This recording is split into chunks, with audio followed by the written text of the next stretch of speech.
convidar agora Jane Veloso, presidente da nossa instituição, para fazer a nossa prece de abertura, porque na nossa casa, todos os nossos movimentos sempre começam com uma oração. Senhor Jesus, mestre amigo de todas as horas, nós lhe agradecemos, Senhor, pelas bênçãos que temos recebido.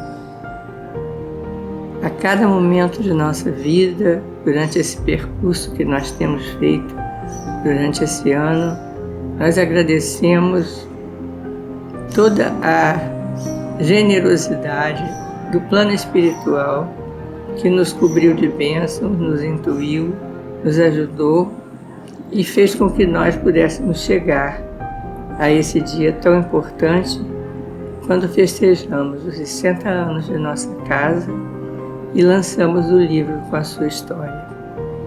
Que Jesus, nosso mestre querido, fique conosco e que todos possam ter uma noite bastante alegre e agradável, curtindo as histórias da nossa casa. Uma boa noite a todos.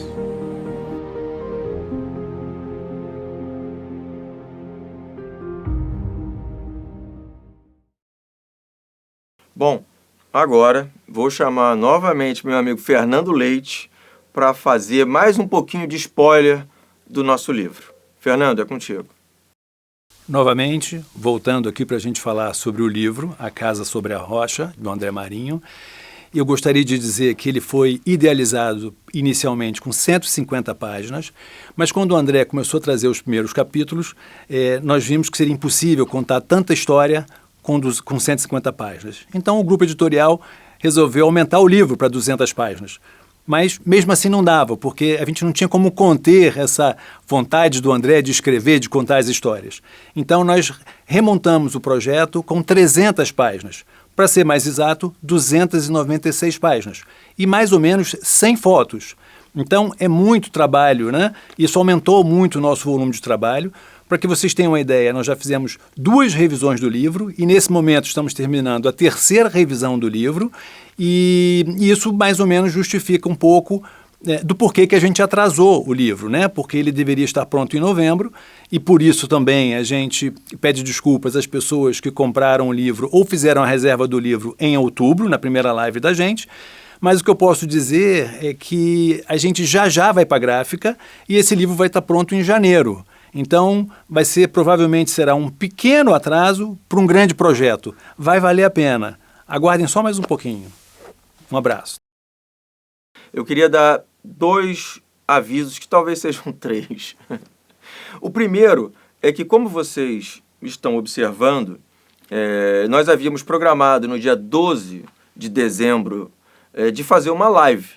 E, efetivamente, essa live não aconteceu. Por que ela não aconteceu? Porque a gente teve queda de energia em diversos bairros do Rio de Janeiro, inclusive onde nós estávamos gravando ou tínhamos planejado para gravar em nossa live.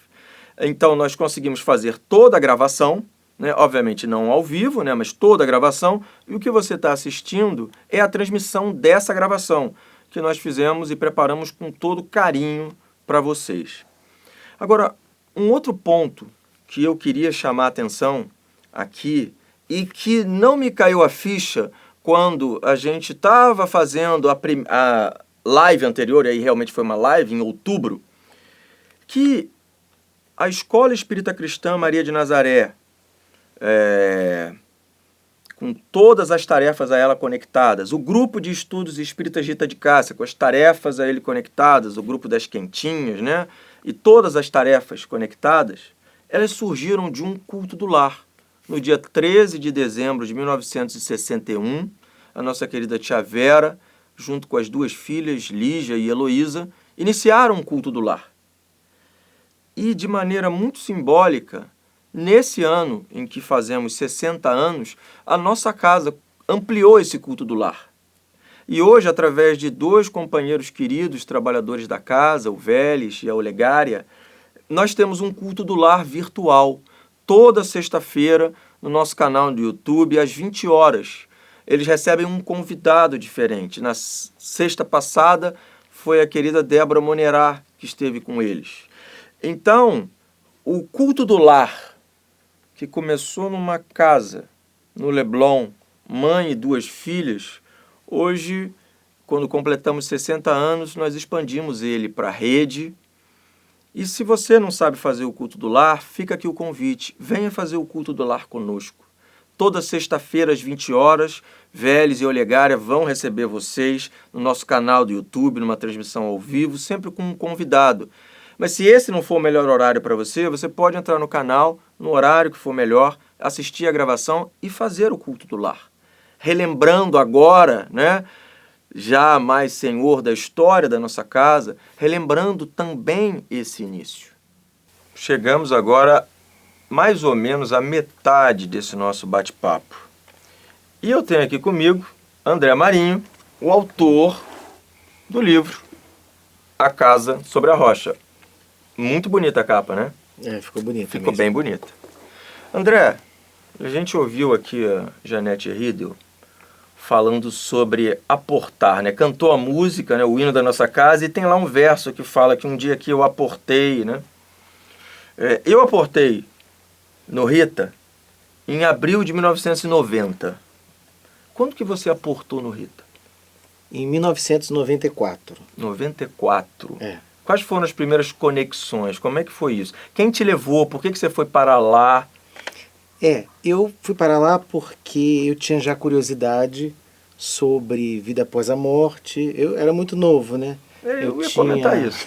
Eu tinha uns 12 anos, 11, 12, e perguntava muito à minha avó paterna, Maria Célia, sobre essas questões. E ela falou, eu vou te levar num lugar, pediu a minha mãe, se minha mãe deixava, minha mãe deixou, e me levou lá. E a partir dali eu comecei a frequentar. Lembro muito dessa sua avó. Com muito carinho. Eu passei a frequentar. No primeiro dia que eu fui, aconteceu uma coisa que ninguém sabe quase. Eu desmaiei.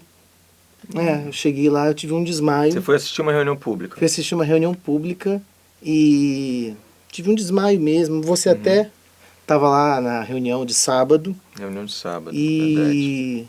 Mas aquilo foi marcante. Eu acho que foi assim, um impacto emocional que eu tive, sabe? E a partir dali, eu tenho estado lá desde então, desde esses anos todos, né? 1994 para cá. Quer dizer, depois eu fiquei firme mesmo no ano posterior, que aí eu comecei a ingressar na evangelização. Eu ia dizer isso, eu lembro de você na evangelização. Isso, aí, quer dizer, no começo eu ia só às reuniões públicas. Depois eu passei a evangelização e comecei a me integrar. Depois, com 15 anos ou 16, eu comecei a fazer os cursos da casa. Com 15 e 16 anos. Por volta de 15 e 16. Eu me lembro que você não gostava da evangelização, você achava muito infantil. Às vezes eu saía do grupo de 15 a 18, quando eu ficava com a Maria Regina, e estava você ali com o livro dos Espíritos debaixo do braço e cheio de questões. Porque na evangelização, não é que eu não gostava, eu gostava, mas eu queria ver as questões doutrinárias no livro. Coisa de... E aí, quer dizer, aí eu fui fazer os cursos. Então, nos cursos eu comecei a me entender mais, não a doutrina, mas as referências, os autores. Eu estava interessado nisso. Nas referências, os autores. E aí fiquei e me integrei logo, rapidamente, nesse curso, que foi o curso dado por Maria Regina de Agostini. Ela fazia um breve preparo no começo do curso. Ela me convidou, eu fiz esse primeiro preparo e tomei gosto por falar. E depois, um tempo depois, eu me integrei na equipe da casa de preparistas, palestrantes. Eu lembro da sua primeira palestra. Isso. Foi bem impactante. Pois é, aí foi assim. Foi bem impactante. Mas você, para escrever esse livro, você conversou com muita gente, né? Sim. Você conseguiu ter um olhar temporal sobre a casa, né? Nesse seu olhar temporal, você identifica etapas de desenvolvimento? Como que você acha que a casa se desenvolveu ao longo desses anos? Eu identifico ao menos 2 grandes fases, né? Macrofases. A primeira foi desde a fundação, 61, 62, quer dizer, culto e subida à Rocinha. foi um primeiro período em que, claro, ele se desenvolveu sobretudo na Rocinha nos anos 70, já mais avançado, mas no Rita também, Sim. né, no culto do lar, depois o aluguel do 1079. Quer dizer, essa primeira fase vai até o desencarne de Tia Vera, né, 92, por ali. A partir de 92, digamos, né, estamos fazendo aqui uma referência, a casa também cresceu muito, já vinha numa tendência de crescimento, mas ela cresceu muito e ela trouxe uma questão interessante, porque uma nova geração assumiu a liderança. Quer dizer, essa nova geração composta de tantos companheiros e companheiras que hoje estão à frente, né, da casa, ou que não estão mais, mas que já estiveram à frente, assumiram. O que resultou também em novas demandas de trabalho, em novas compreensões. Então, eu considero que ali surgiu uma segunda etapa da casa. Quer dizer, já estavam prontos o suficiente para alavancarem esse processo. Alguns deles, como Marcelo Van Hout, cresceu muito junto ali com a própria Tia Vera. Sim. Né? E todos, né? Quer dizer, Maria Regina de Agostini, que a gente citou, Iole de Freitas, a própria Jane Veloso, naturalmente, sim. também da família de Tia Vera, a própria Lígia, quer dizer, foi um grupo, mas é um grupo grande, porque a gente pode estendê-lo. Cristine Costa, Márlio, Miguel Labolida, Venâncio Igrejas, a gente pode falar de muitas pessoas, Ricardo né? Bicudo. Ricardo Bicudo já entrou nesse período de 90, 92. Quer dizer, então, são muitas pessoas que tiveram ali, mas que se prepararam, a maioria delas, na fase em que Tia Vera ainda estava ativa. Então isso foi interessante, né? Eles apreenderam uma base, uma tradição, e com o desencarne dela, eles deram sequência a esse trabalho. Então foi muito interessante como a coisa se organizou. Eu, pelo menos, entendo essas duas bases. Tanto que esse grupo, que hoje está na direção da casa, está há 30 anos, mais ou menos, verdade, né? Sim. Ativos dentro das atividades. Mais ou menos esse período. É esse período. Dessa segunda grande fase, que teve um crescimento muito grande, teve uma sede própria. Teve uma sede própria. No Leblon, né? E teve a gente só tinha a nossa sede na comunidade. Um crescimento de quantidade de pessoas e também um crescimento de expansão de atividades, né? As atividades se expandiram muito, se multiplicaram. Está falando aqui de 11 radiações. Quantos cursos não tem, né? 10, 15 cursos? Por semana são 26 horários. 26 horários, quer dizer, 26 horários de estudos, 11 horários de radiação. Quer dizer, são mais de 350 só para a gente médiums. Perceber, 350 médiums, de pessoas ligadas aos cursos, quantas são também? 300 pessoas, provavelmente. Talvez, quer dizer, pouco então mais. É um número muito grande de pessoas e com qualidade, né? Eu acho que isso que é importante, né? A gente nunca quis crescer por crescer.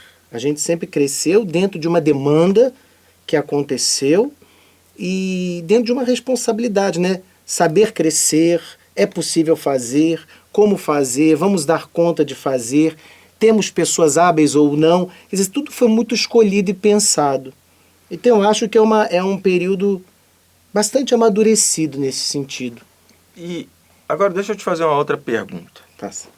O livro está aqui. E eu até pensei assim, vou perguntar alguns causos para o André. Mas eu acho que é mais interessante deixar as pessoas lerem, porque tem tanta coisa interessante que vai faltar. Vai. Né? Não saberia nem o que dizer de tanta coisa, né? Mas aí eu quero fazer uma outra pergunta, porque você é o autor. Pois é. Por que André Marinho? Por que André Marinho escreveu esse livro? Olha, eles me convidaram, em primeiro lugar, né, para escrever esse livro. Sim, mas por que você? Por que você aceitou? Ah, bom. Porque eles poderiam ter convidado outras vezes. Você não, mas por que você aceitou? Eu aceitei porque a casa faz parte da minha história de vida, né? Não existe André Marinho sem essa história de vida, né? Quer dizer, tudo, inclusive em todos os sentidos, minha visão de mundo, minha experiência, minha socialização, meu desenvolvimento da adolescência para a idade adulta, meu casamento, lá eu conheci minha esposa, quer dizer, tudo está muito ligado à casa. Então é inevitável. Eu conheço a casa então desde sempre. E sempre fui muito atento a tudo que acontecia, sempre percebia muito as coisas e rapidamente me integrei com os diretores, com os responsáveis, não só os atuais, mas os antigos, com Tia Brunilde, com outras pessoas. Tem Então, um contato muito forte com o Brunilde. isso tudo foi me dando a percepção de como a casa funcionava. Quando fui escrever, o que eu tinha que fazer... Não foi árduo. Não foi árduo. Eu tinha que só organizar as minhas percepções e escutar o que as pessoas tinham para me acrescentar, e que foi muito grande, porque o livro foi feito baseado em entrevistas também. Sim. Mas a estrutura da casa eu já compreendia. Mas, claro, compreendi melhor a partir do momento que me dediquei ao livro. Ao trabalho. Então, eu acho que não podia ser outra pessoa. Eu também acho que não podia.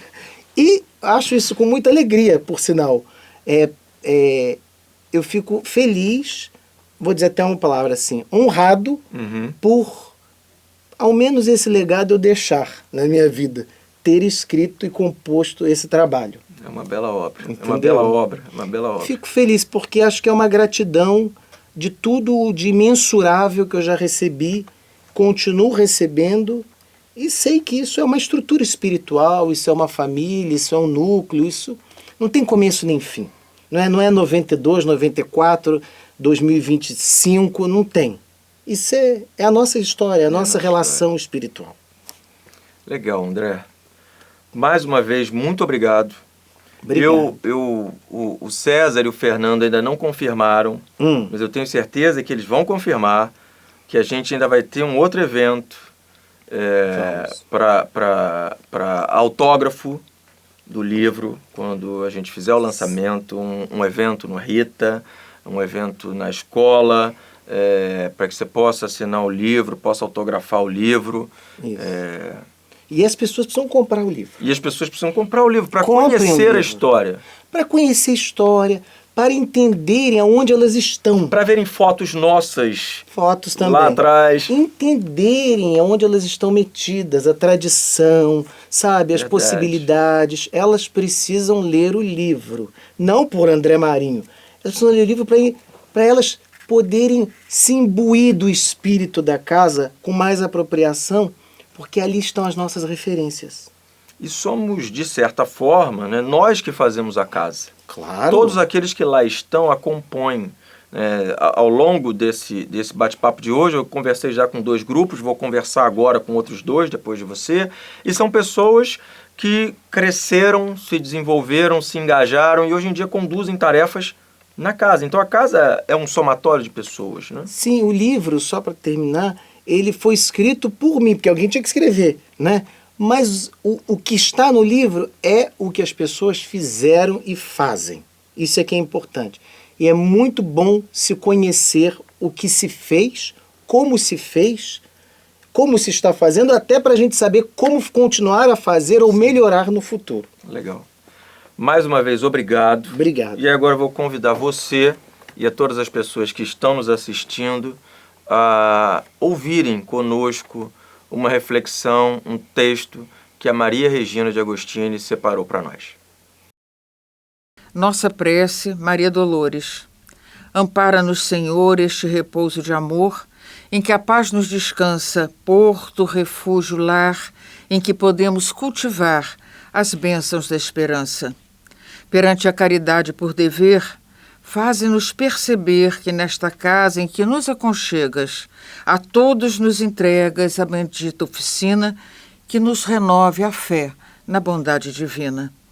De rotina em rotina, de surpresa em surpresa, deixa-nos discernir que, em contemplando a própria natureza, da rocha mais hostil ao solo mais fecundo, tudo é auxílio na lei, se te atende na estrada ao lema de ter vir. Tudo é auxílio na lei, do firmamento ao chão. Serve o sol, serve o mar sem derramar-se em vão.